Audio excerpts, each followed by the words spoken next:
What is going on, y'all? It's your girl D Green 2.0 again, and welcome back to my channel. Thank you so much for showing me love and support. And don't forget to like, comment, subscribe, share, hit that notification bell in case you want to be notified when I upload a video. And then hype me up. Hype me up, okay? All right, cool. So, episode 12, season 17. Well, we had a lighter episode last week, not so drama filled. This week, they're picking up the pace because they're about to prepare for their international trip, which is usually their big trip, and they're going to go to Scotland, which I'm so envious. I need to get to Scotland. That's where my late husband's family comes from. So my daughter is half Scottish and half African American, and I need to go visit his motherland because he spoke so fondly about Scotland. So I'm looking forward to their trip. But yeah, so before I get into this episode, let me just brief you guys on, my weekend. Y'all know how I like to start it. So anywho, it's kind of like a warm-up. So I had a little situation with a employee of mine, and her and I got into it, but we're fine. We're fine. It's just every now and then you gotta have those situations where y'all kind of get bold with each other and then remind the other one who's who, and there's a misunderstanding. We're both strong women, but nonetheless, we came around, so that's good. But, like I was telling y'all before, there's a certain standard and expectation I have, and there's just certain things I'm not okay with, and that's why when Drew was letting all this shit happen with her people, I said, no, couldn't happen. And then Friday, I actually finally placed some candles and pictures and things at the site where my husband was killed 3 years ago. He died in a motorcycle accident, and for the life of me, I could not bring myself to the site. But this year, since his son and his wife before me, they've moved to Atlanta, we all did it as a family. So we all went there and laid some things down and accepted, not made peace, not, gotten over, but accepted. Because she said something too. She said, well, maybe this will help, the kids have closure. And I said, oh no, they're never going to have closure. They lost their dad. They're just going to have to learn to accept it year by year. And it just gets easier, but they're never going to get over that. He's, he's their dad. So, and of course, with his death looming so close to Father's Day, it's tricky. It's tricky. I think I had my come to Jesus moment this weekend and finally just kind of vocalized it to my daughter. I said, you know what, babe? This time of year is always going to be heavy for mom the rest of her life because you've got my birthday. Then following after that, depending on what happens first, Juneteenth happens, but he died on June 19th. So depending on my mood, I don't even get to enjoy June 19th, but there's June 19th and then Father's Day. Sometimes it'll come before the 19th. Sometimes it'll come after. So it's always going to be a heavy June, mid-June for me. So I'm just taking it day by day, y'all, learning how to live with it, right?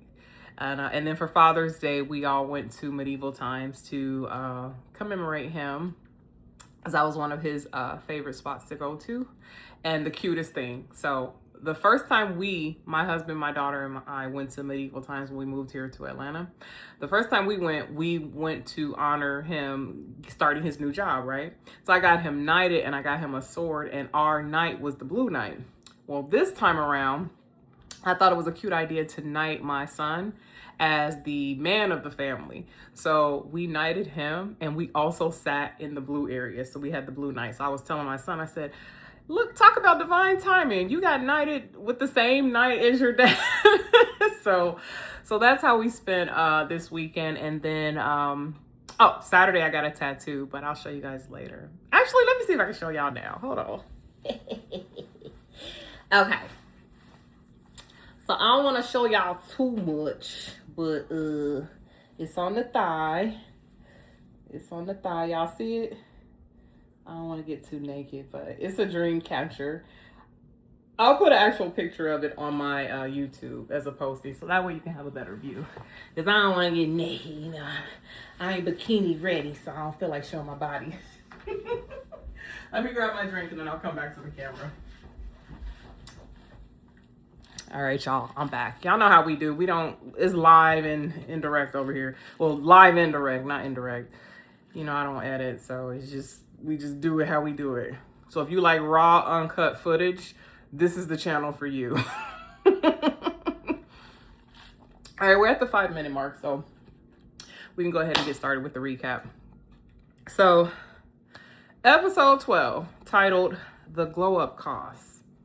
Now, this was an Angela heavy episode, and I stand corrected on some of my sentiment from last week when I was more or less holding her accountable for the situation with her daughter and I felt at the time not being open about her daughter's sexuality. However, watching tonight's episode, it actually showed me more. I don't think her daughter is 100% comfortable with her sexuality. In fact, I was so intrigued by just the way her daughter was navigating around the conversation surrounding this topic. I was like, let me look up this chick's Instagram, just so I can see if she's got some proud pictures of her and her wife. Because this ain't your girlfriend. You're locked down, right? So there's no need for you to keep it private. I mean, I guess some people want to keep their life private, but you would think there would be an inkling or one photo at least on your timeline of you and your significant other. Y'all, I went on her daughter's Instagram. I didn't see anything with her and her wife. So then I got to wondering, like, are you fully comfortable? And that's probably why Angela hasn't disclosed it. So I want to go on record saying I apologize, because I sure was quick to say, Angela, I'm condemning you because you may be homophobic. However, I'm not going to let you off the hook 100%, Angela, because there were some clues that told me maybe in the past there was issue with that, but I don't think that is now. So I want to focus on the now. And it seems like now Angela has made peace with it, but Amari still may be coming around to it herself. So anywho, let's go ahead and get into it, shall we? So we start the episode off with Cynthia visiting Angela at her home. And let me just let you guys know, I did it the same way I did it a couple weeks ago, where I have my notes broken out by the women. So it's not necessarily by scene by scene. It's the women and how they correspond with the episode. But I did try to tie in the final episode with all of them together. However, I'm going to go through each person and just highlight what their big rocks were for this episode. So anywho, back to Angela. So Cynthia is visiting Angela at her home, and they start to talk about after Drew's brunch. So Cynthia asks Angela, has she spoken to anyone since the brunch? And Angela says she hasn't spoken to anyone. And I said, not Cynthia being messy. She proceeds to ask Angela, well, she tells Angela, not ask, well, I talked to everybody. And then she started talking about Shamia. And I didn't like that. I didn't like how Cynthia was presenting it as if Shamia was being messy, when Shamia was being led throughout the conversation to answer the way that she did. So I that wasn't lost on me. And I said, shame on you, Cynthia. Shame on you. Like, Nene said it, right? Nene says Cynthia has another side to her. So I shouldn't be surprised, right? So anywho, Cynthia tells Angela about what was discussed between her and Shamia. And she's just making it seem like, Shamia was doing some like gossip dump about Angela onto Cynthia when she wasn't. Again, she was being led throughout that conversation. And then she said that she had mentioned to Shamia that maybe Shamia needs therapy because Shamia is dealing with a lot in her personal life. I guess they didn't show it in last week's episode, but in that same scene, because they have to edit. That same scene, they were also discussing Shamia's mother. So her mother has been having health issues. And then Cynthia was like, I guess, putting everything together like, girl, you need some help. Like, you need to go get some therapy. And so she mentioned to her that she told her she should probably see a therapist, not necessarily for the stuff she's dealing with in the group, but what she's dealing with in her personal life. And, I didn't like that, Cynthia. I didn't like that. So they both decided that they're going to host a Bailey Bowl 2.0, but this is going to be in dedication to Angela's mother, because again, this is around the time her mother passed away a year prior. So they're going to have a similar event where it's like, what do they call it? Like a fun day, like a family fun day or a PE type of thing. I forgot how Cynthia worded it, but if you watch season 6, you know exactly how the Bailey Bowl went. And yeah, that was it in that scene. Now, since I'm still talking about Angela, I'll go ahead and discuss her daughter. So her daughter and her oldest daughter, Amari, they bumped heads because Angela brought it to Amari's attention how Amari has not told her siblings that she's married to a woman.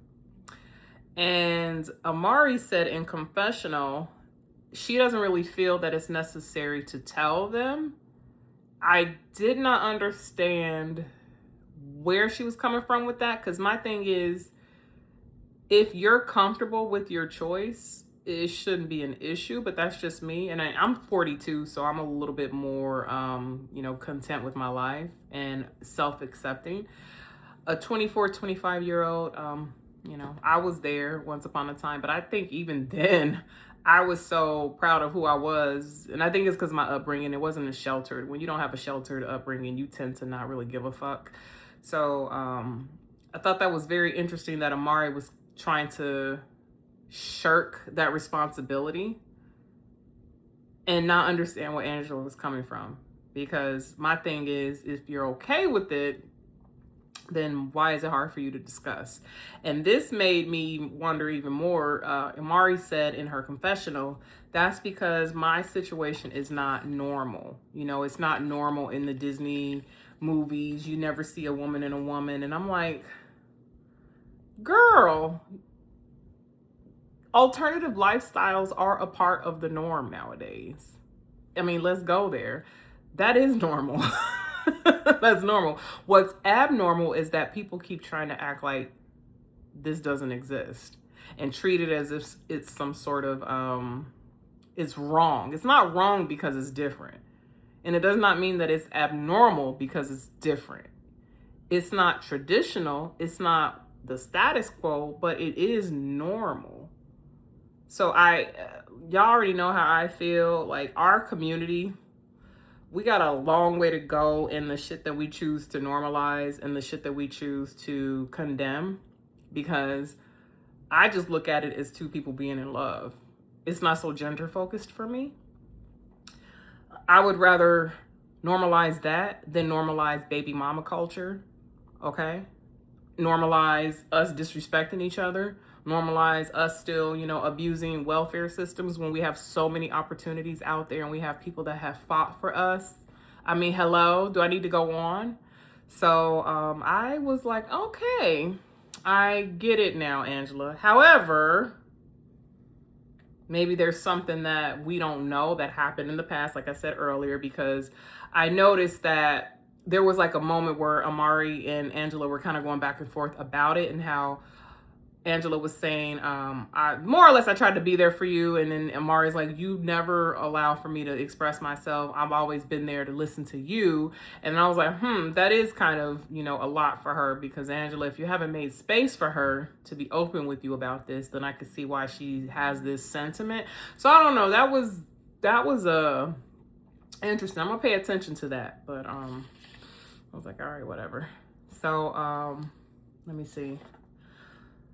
Angela has 2 pages, y'all. So like I said, I break the notes down. Each woman gets about 4 lines. Pinky and Phaedra very light this episode. Cynthia as well, only because Cynthia is a friend of. But Angela has 2 pages. So going on to the next page. So in the same episode, later on, Angela, she meets with her therapist, Wendy, and she's talking about the situation with Amari. And so there is a chance for them to Later on, Amari and Angela go to the same therapist because I guess Angela's mother served as a mediator. So it was easier for them to communicate with her, kind of like getting in the middle and bridging the gap of communication. But now that she's gone, there's the tension has arisen surrounding this topic, I guess, or maybe in life. And now they feel like they need to talk it out in therapy. Side note, I was watching them and I was like, you know what? There was a time where, with me and my daughter being in a new city, I felt so lonely, not having what I perceive as a village for her and I. But watching those two, I was like, I'm so glad me and my daughter have each other because we don't have this. Like when you have only each other to lean on, and it's a healthy, not a codependency, but more of like a support system, you trust each other a little more and the relationship is better, at least in the case of my daughter and I, because I was watching them and I'm like, the mother being a mediator, that's a problem right there. Angela, you should have just been talking to your daughter in the past. But anywho, let me keep going. So, Amari says, yeah, she's tried to talk and she feels like Angela doesn't understand her. I said history, maybe something's happened in the past and we don't know. I put here manipulation because I was picking up on a little manipulation coming from Amari, because Angela said that Amari wants to have one foot in and one foot out, meaning she wants to be the child in Angela and Charles's home, but then she wants to be an adult in her own home. Well, I think that's typical, because even at me being 42, my mother still lets me be the baby at her house, and my dad as well. My dad gives me his room, lets me just do my thing. But see, the thing is that's only when I visit. I don't really codepend on them for a lot. So maybe Angela still sponsors Amari or takes care of Amari. But I was like, I mean, there's really shouldn't be any harm in that, meaning that you can feel like a child at your parents' house and then, you know, be an adult in your own house if you're not abusing it. So, you know, but of course, Angela's not going to 100% throw her daughter under the bus, which I don't blame her. This television thing is temporary. So you got to be careful on how you speak on your family and your kids, because that shit's going to follow you forever. So I see you, Angela. But anyway, so, yeah, I already talked that. I said I checked her Instagram. Yeah, so that's it on Angela. Yeah, this, like I said, this was an Angela heavy episode focused on her. So now we get our next girl, because I alphabetized the notes. We have Drew. Not much was going on with Drew other than she goes over to Portia's house later and they discuss a wig line. Portia's going to actually come up with pop-up wigs or pop-on wigs, meaning wigs that you could just shake and go. And she's going to design a line off of, based on Drew, because I guess Cynthia has one. So she says she wants to partner with Drew because with Drew going through her divorce and, you know, the way Ralph is handling it, she wants to empower Drew. So this partnership, she wants to lean into that because it'll be good for both of them, and namely Drew. And it'll be good for their relationship also.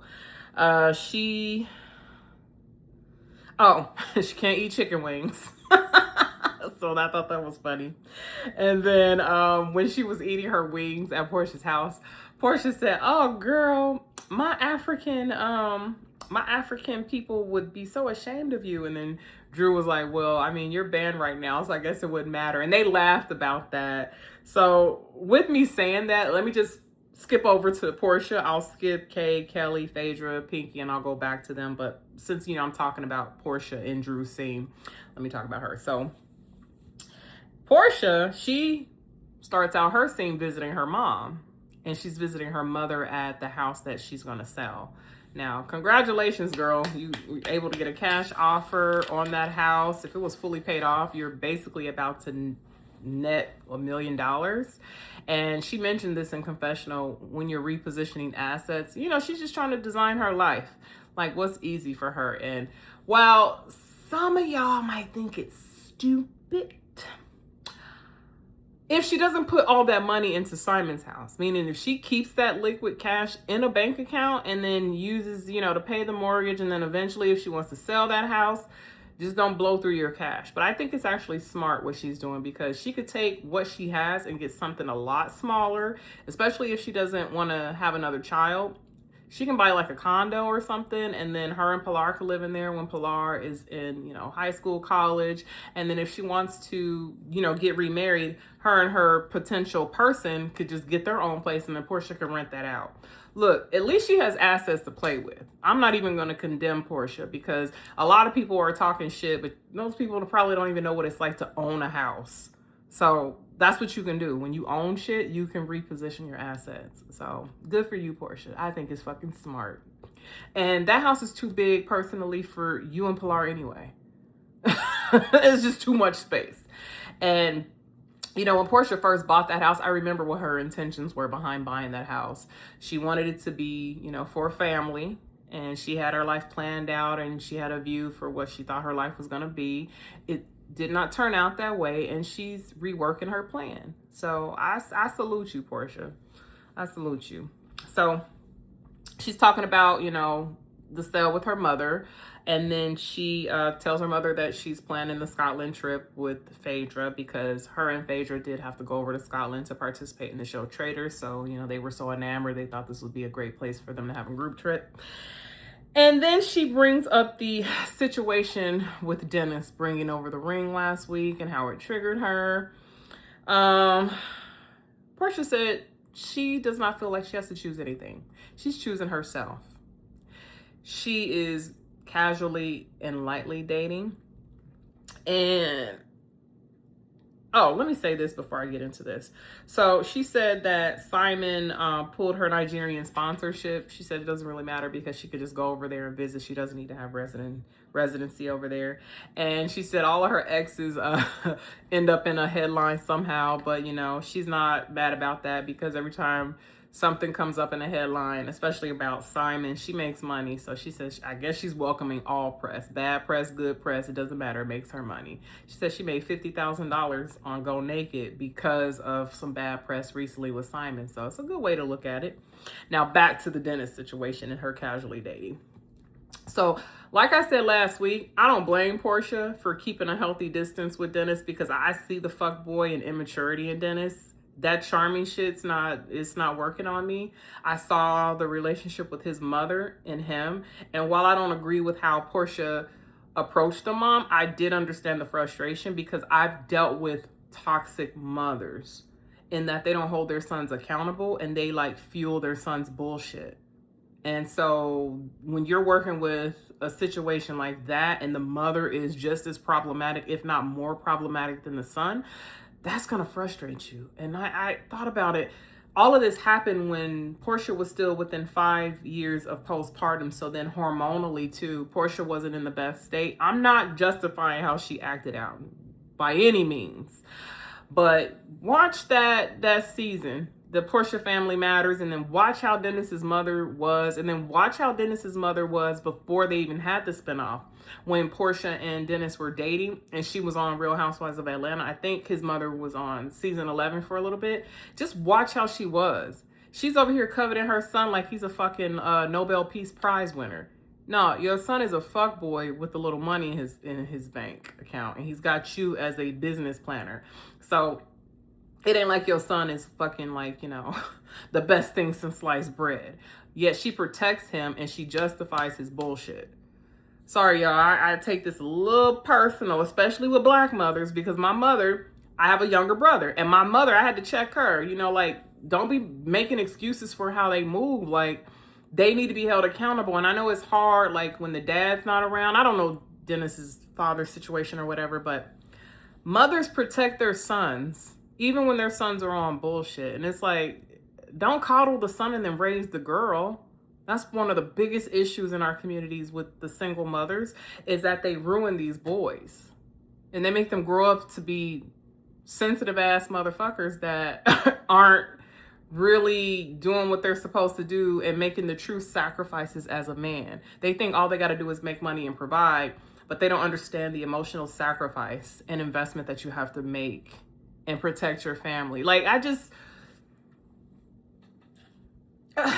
That's all I'm gonna say on Dennis. I'm cool dude, but no, I'm with you, Portia.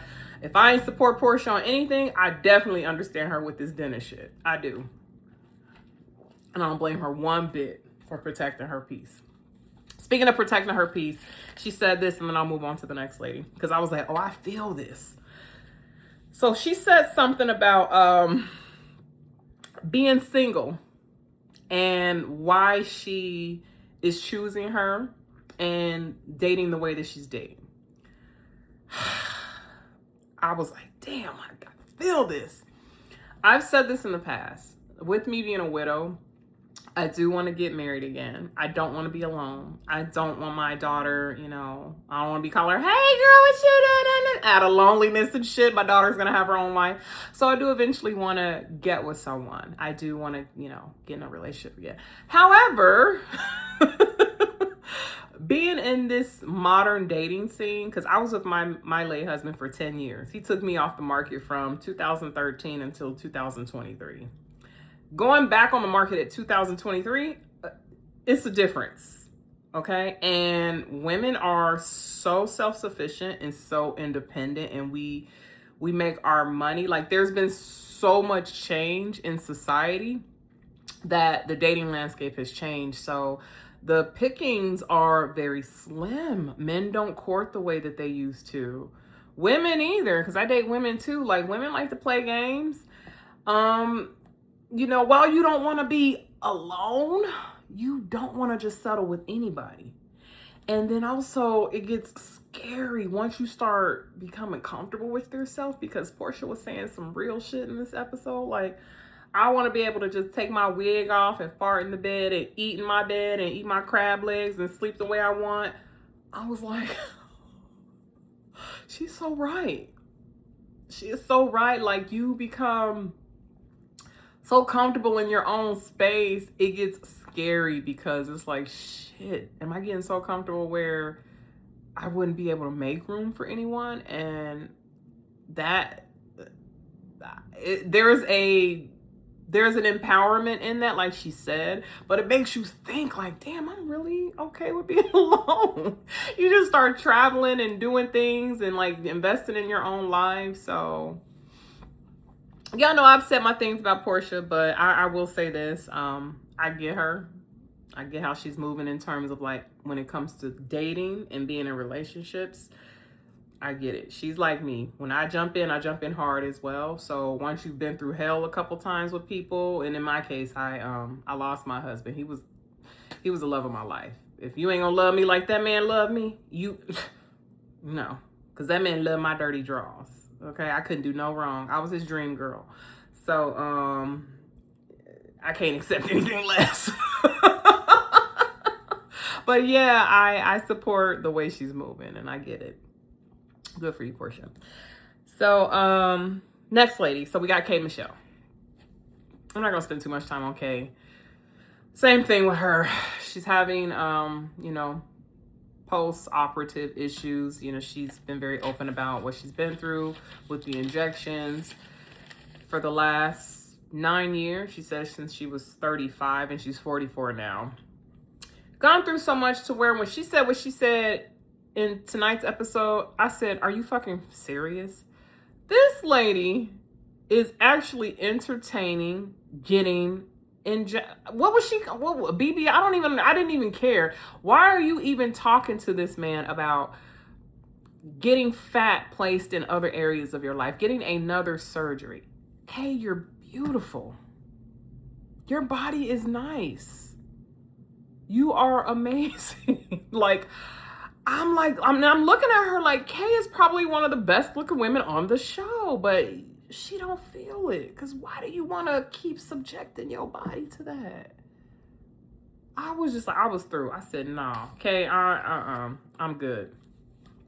What she did, though, that I liked is later in the episode, towards the end, Angela approached Shamia at the event about their issues, because Cynthia had told Angela everything that Shamia said.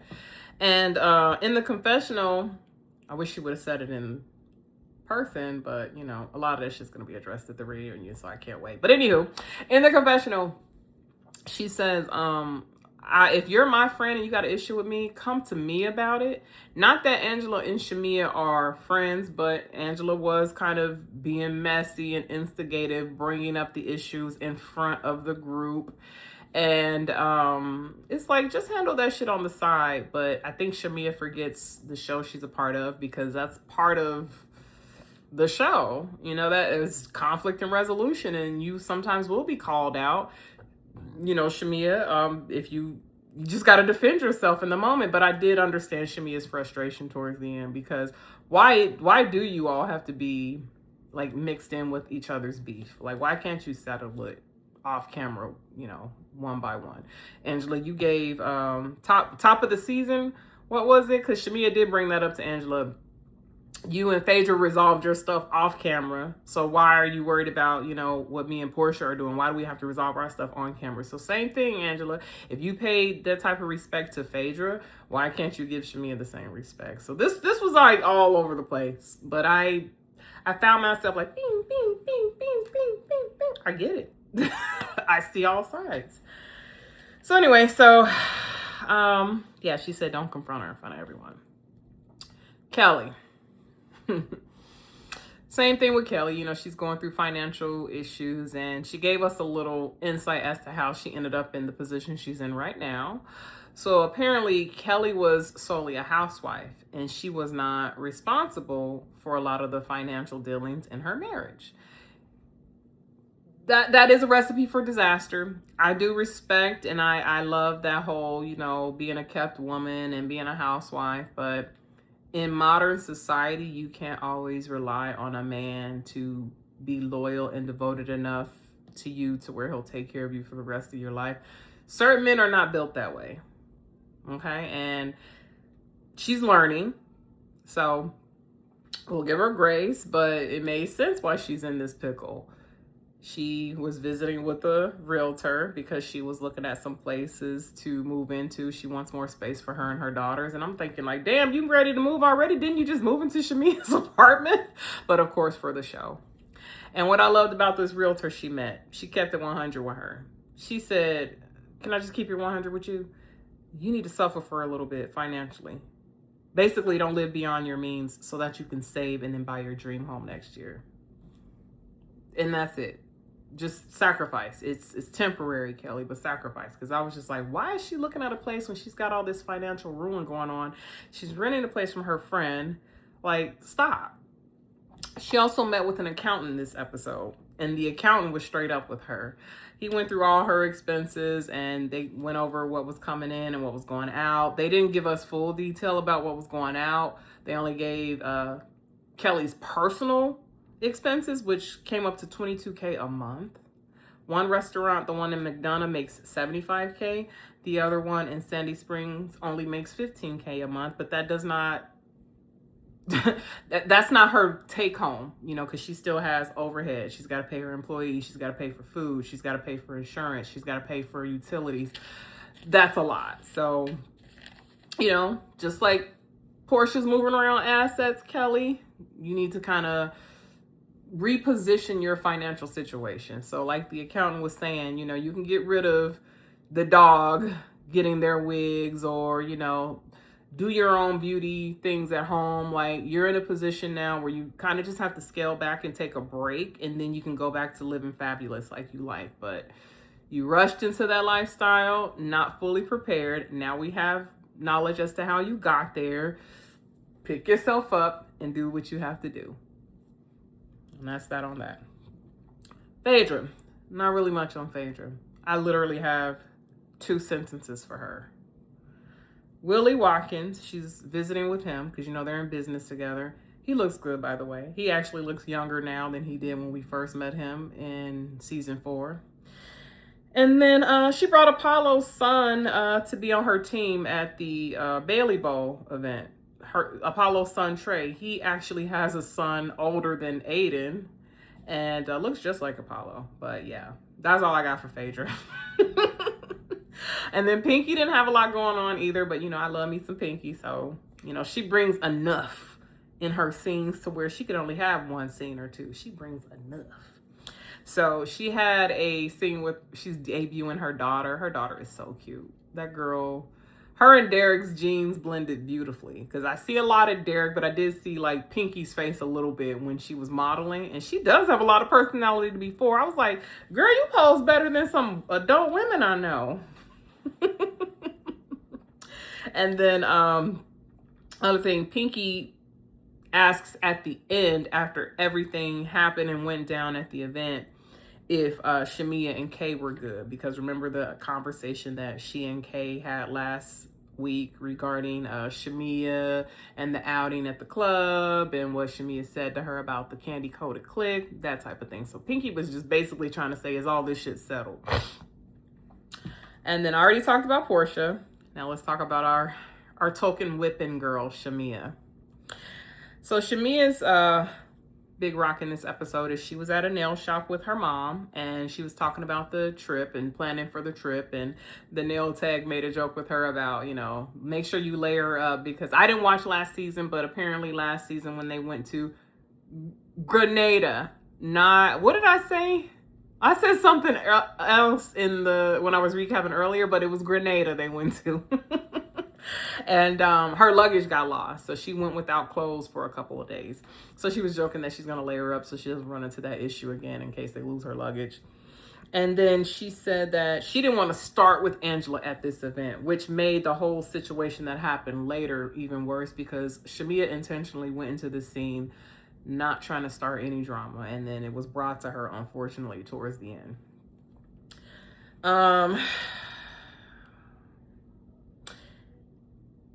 So let's just go ahead and get to the Bailey Bowl. So I already kind of discussed, like, in pieces everything that happened. For the most part, it kicked off pretty cool. You had Cynthia and Angela meeting there. I think Angela and Charles were there first. Side note, Charles is a nice looking man. I got to really look at his features tonight, and I was like, oh, he's a sexy little salt and pepper something. That's a nice looking older man. But anywho, so Charles is going to be the referee, which I thought was cute. And, he's redeemed himself. He wasn't being crotchety. He was being affectionate and loving and joking with his wife. So good for you, Mr. Charles. I like it. And so they're all talking, Cynthia, Charles, and Angela, just, discussing the overlay of the event and how they're laying things out. Then everybody started to arrive, and they give everyone names. Thought these names were cute. I did write them down. So everyone had their own team. Pinky's team was called Team Chatty Patty. They said for obvious reasons, because she talks a lot. Phaedra's team was called The Godfather. I guess, because Angela called Phaedra The Godfather. She's connected in Atlanta. Kelly's team was The Minion, because she's so little. And then, side note, Kelly had the nerve to come to this dang on event with heels and socks. Now, Kelly, you're doing too much. Who plays a sport in heels? Like, I'm not a freaking athlete, but I would never go to the gym in heels. I can dabble in tennis with my daughter. I would never go to the tennis court with heels. And I shoot bow and arrow. I would never go to the archery range with heels. That's why I'm like, girl, you're doing a little bit too much. That wasn't even cute to me. It was not practical either. But of course, Kelly's doing that shit for attention, in my opinion. I didn't see any sense in that. So, K. Michelle's team, this was funny. Blind opposition, because she said, Angela said, because you got beef with people and we don't know who you got beef with, what the opposition is coming from. And then Kay, of course, changed the name. I think she changed it to, she said it was winners only, and she changed the opposition part to only opportunities. We win opportunities. So she spun the negative into a positive. But I was like, Kay, couldn't you just be funny and fun and go with it?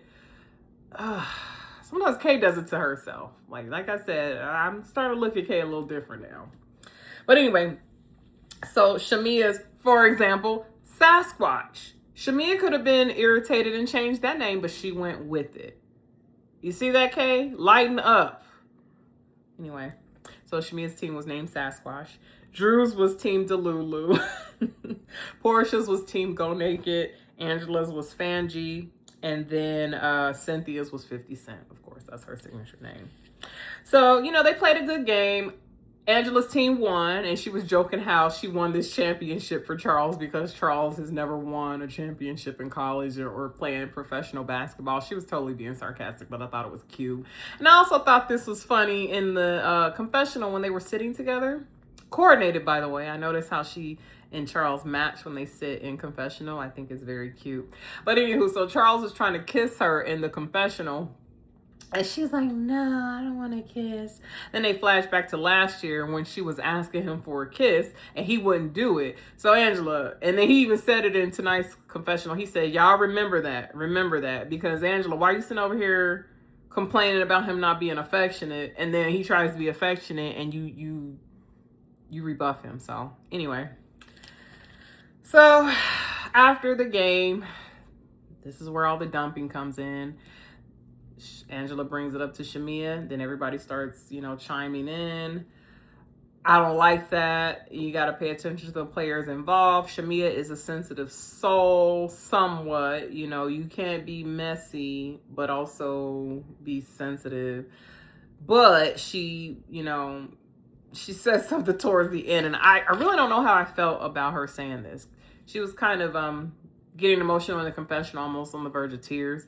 And she said, I get it. Why can't we right our wrongs? Why does it have to be a group effort? And I get it. Y'all don't want me a part of this group. Maybe meaning being a part of the television show. And I was just like, nah, girl, either buck up or bow down.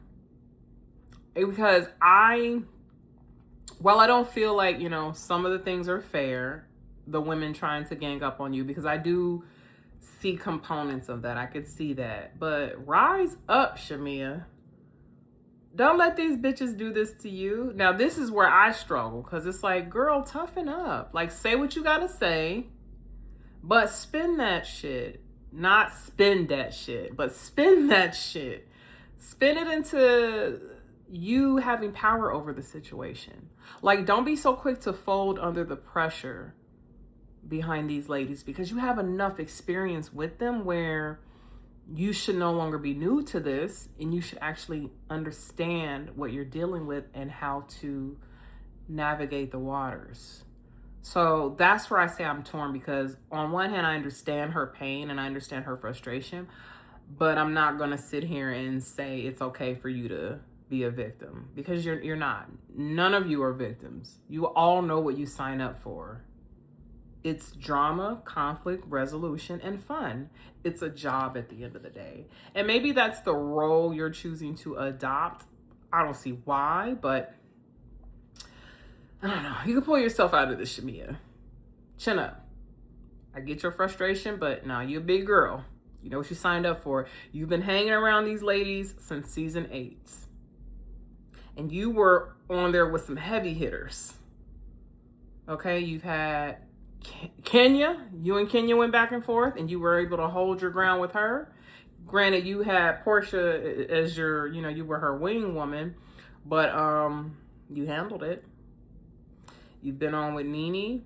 You've seen how the shit goes, so you're in a stronger position than Kelly, Pinky, and K. Well, not K. Michelle, because K. Michelle has reality TV experience. But in this housewife arena, like, I wouldn't say you're a vet, but you kind of somewhat are, because you've been around longer than Drew, even, because Drew didn't come on until season 12 or season 13? Yeah, season 12 Drew came on. No, was it season 12 or season 13? It was season 13. It was around the pandemic. But anywho, y'all get the point. Shamia, toughen up. That's all I'm gonna say. And that was the episode, y'all. What'd y'all think? Y'all thought it was good? And look, I'm under 45 minutes, y'all. Getting better. Good. All right. Thank you again so much for joining me and supporting me on my channel. Don't forget to like, comment, subscribe, share, hit that notification bell so that way you'll be notified when I upload a video. And again, hype me up. I appreciate it. All right.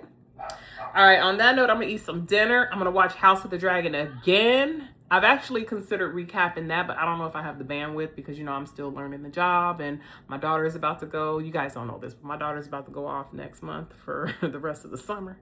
And, with my recaps with Housewives, I don't know if I'm going to have time. I might be outside, but we'll see. But anywho, it was so good, y'all. If you're a House of the Dragon fan, what did y'all think?